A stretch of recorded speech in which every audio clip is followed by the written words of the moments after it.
America's doctor was in South Dakota today for the opening of the state's first mass COVID-19 testing site. U.S. Surgeon General Jerome Adams was in Pierre, the first of 10 communities to host the sites as cases continue to rise in South Dakota.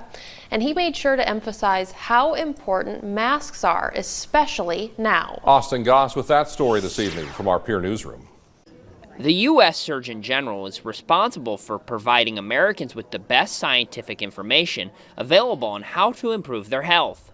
As COVID-19 cases skyrocket in South Dakota, that job becomes ever more crucial.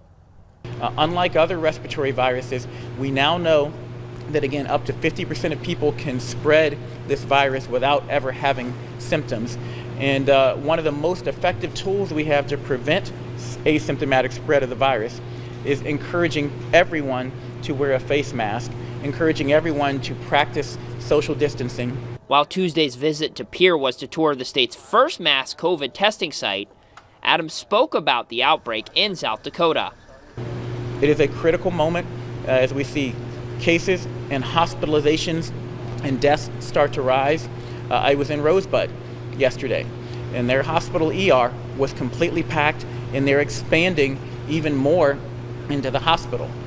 Adams highlighted the reason to be optimistic after news about a working vaccine, but he urged people in South Dakota to be patient, follow CDC guidelines, and most of all, wear a mask, even if they're not required. I want to talk about masks really quickly.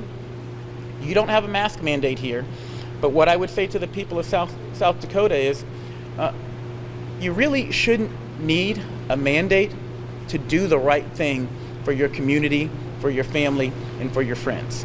Now, this is just the first of 10 testing sites that will be made available to the public across the state of South Dakota, all of which will be free. In Pierre, Austin Goss, Dakota News Now.